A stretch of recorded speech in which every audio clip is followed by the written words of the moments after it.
Kalau engkau mengeluh akan teriknya siang matahari, sabar aja, bentar lagi juga malam. Kalau engkau mengeluh akan dingin dan gelapnya malam, sabar aja, bentar lagi juga pagi, bener gak? Then it's up to you, bener gak? Kalau ente mau ngeluh aja, life goes on, gak ada yang berubah juga. Ente habisin aja umur dengan ngeluh, bener gak? Tapi kalau ente manfaatkan sinar matahari untuk jemur pakaian, jadi kering. Kalau ente jualan es cendol, jadi laku, dapat duit. Begitu juga malam. Kalau ente ngeluh aja terhadap dingin dan gelapnya malam, life goes on. Bumi jalan terus, gak ada yang berubah. Tapi kalau ente manfaatkan jualan udang jahe, bener gak? Kopi, teh, jualan selimut, ente untung, ente mendapat manfaat dari dinginnya malam dan ente dapat manfaat dari teriknya matahari. Gitu, bos.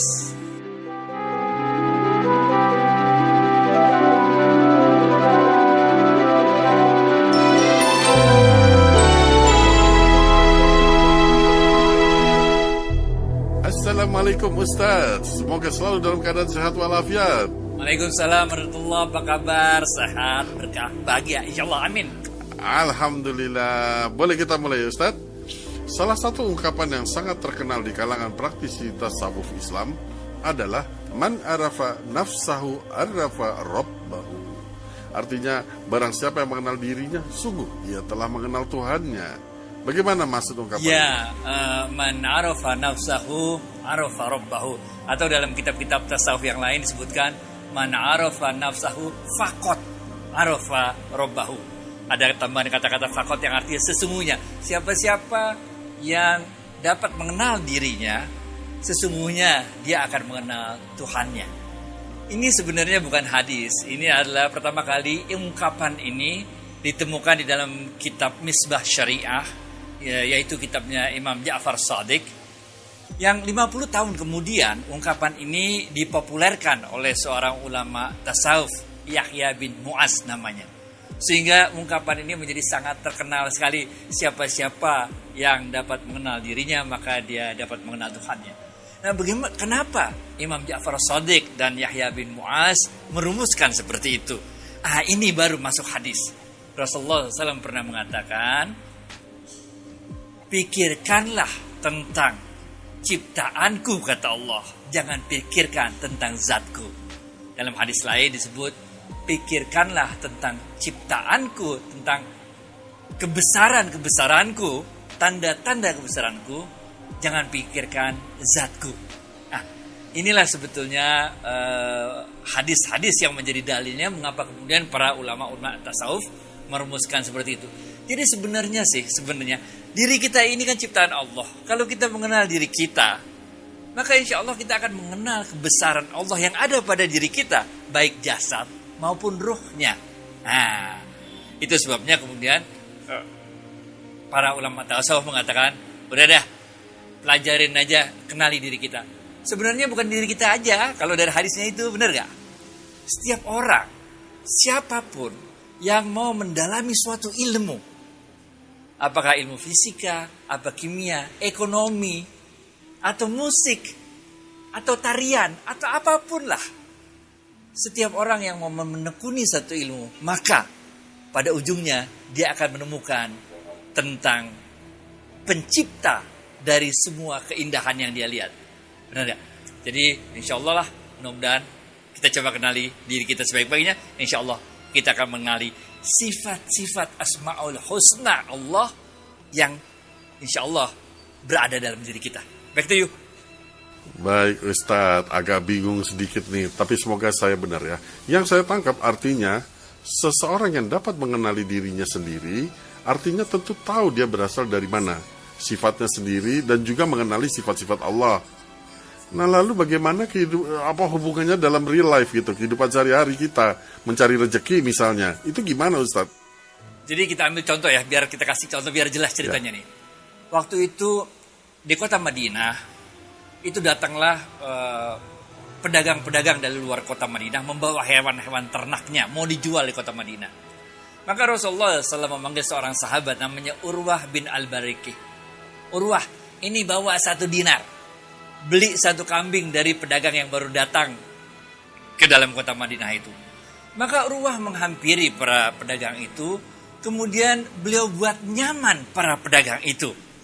Beliau puji-puji, dibuat nyaman.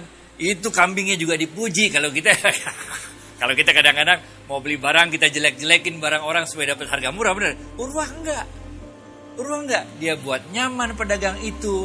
Kambingnya dia puji-puji. Sehingga pedagang yang jual kambing ini merasa nyaman dengan Urwah. Apa akibatnya? Akibatnya karena beliau merasa nyaman dengan Urwah. Ini penting nih. We like to do business with people we like. Kita suka berbisnis dengan orang yang kita suka. Nah, gayanya Urwah ini yang membuat nyaman. Barangnya juga dipuji, bagus. Sehingga orang yang jualan kambing ini merasa nyaman, merasa senang sama Urwah. Walhasil, dengan uang 1 dinar yang tadinya ini harganya kira-kira dapat 1 kambing, sama penjual itu dikasih 2 kambing. Nah, ini penting, men. Apalagi kita zaman COVID gini, lagi susah gini. Kalau kita ngomong sama orang, apalagi dalam bisnis, kita harus buat nyaman.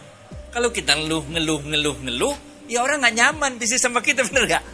Ya orang nggak mau bisnis sama kita berarti, bener gak? Nah, coba tiru Urwah. Nah, karena dia nyaman, dia dapat 2 ekor kambing.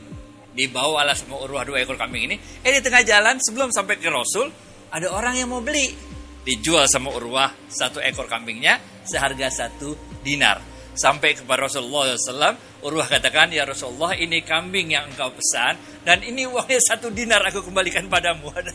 Rasulullah SAW tergiur, kok bisa begitu Urwah? Diceritain sama Urwah.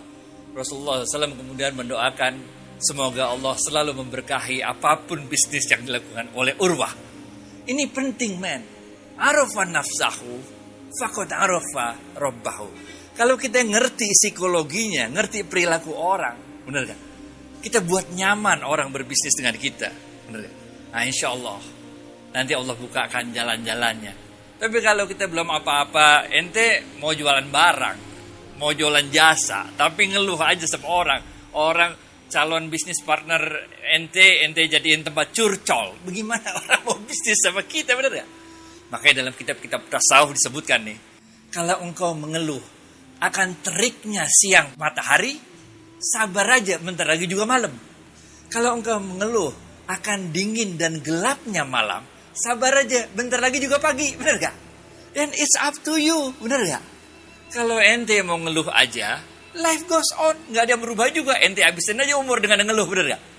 Tapi kalau ente manfaatkan sinar matahari untuk jemur pakaian, jadi kering. Kalau ente jualan es cendol, jadi laku, dapat duit. Begitu juga malam. Kalau ente ngeluh aja terhadap dingin dan gelapnya malam, life goes on. Bumi jalan terus, gak ada yang berubah. Tapi kalau ente manfaatkan jualan udang jahe, bener gak? Kopi, teh, jualan selimut, ente untung, ente mendapat manfaat dari dinginnya malam, dan ente dapat manfaat dari teriknya matahari. Gitu, bos. Ya, betul, Ustadz. Kita banyak membuang-buang waktu dengan mengeluh ataupun menimbang-nimbang mau bisnis ini atau bisnis itu, tapi nggak ada yang dikerjakan karena kadang kita harus keluar dari comfort zone. Kita sering ribut mau rezeki, tapi kita nggak memulai apa-apa. Berarti kita harus bermuhasabah gitu ya, introspeksi ya Ustadz ya. Kita harus mengenali diri kita sendiri. Ya, betul. Karena sebetulnya 99 asma'nya Allah itu tugas kita sebetulnya. Bagaimana kita menjadi kepanjangan tangan Tuhan. Bagaimana kita menjadi cermin yang jernih, yang bening. Sehingga diri kita ini bisa mencerminkan 99 Asma'ul Husna tersebut. Benar kan? Tapi kalau kita buat banyak dosa, kalau kita buat banyak maksiat, maka cermin ini jadi kotor. Kalau cermin ini jadi kotor, maka dia tidak bisa merefleksikan 99 sifat-sifatnya Allah tersebut, benar kan? Tapi kalau kita selalu jaga, mengenal diri kita, mengenal Allah, benar kan? Maka kita bagikan cermin yang bersih, yang bening, sehingga kita bisa merefleksikan. Jadi orang ngelihat kita tuh seneng aja. Dalam keadaan COVID kayak begini nih, bahkan kemarin tanggal 3 Juli, saya sempat kena COVID, alhamdulillah udah selesai. Tapi orang tetap aja senang bisnis sama kita. Karena kalau kita jadi cermin yang bening, yang bersih, maka kita akan memantulkan, merefleksikan Asma'ul Husna tersebut, maka itu akan menjadi daya tarik, magnet yang besar bagi orang untuk datang kepada kita, memberikan pekerjaan-pekerjaan, bisnis-bisnis kepada kita. So, Ini penting nih. Siapkan diri kita menjadi cermin yang bersih, yang bening. Karena dengan itulah kita akan dapat merefleksikan, memantulkan cahayanya, sifat-sifatnya, Asmaul Husnanya Allah. Back to you. Ya betul, Masya Allah, benar-benar. Dan memang para sahabat, Ustadz Adi Warman ini kena COVID aja kita nggak ada yang tahu. Beliau ini tidak pernah mengeluh, bahkan pada saat 2 minggu yang lalu kakak Ustadz berpulang. Saya baru tahu hari ketiga ketika Ustadz sedang tahlilan. Ketika saya hubungi, Masya Allah, lagi-lagi dengan ikhlas dan senyum, beliau melepas kakak yang disayanginya. Kami turut berduka cita Ustadz, dan semoga almarhum Bang Iswahyu di Azwar Karim diterima di sisi Allah. Amin, amin ya Rabbal Alamin. Oke, baik Ustadz, terima kasih atas waktu dan tausiahnya. Assalamualaikum warahmatullahi wabarakatuh. Waalaikumsalam warahmatullahi wabarakatuh.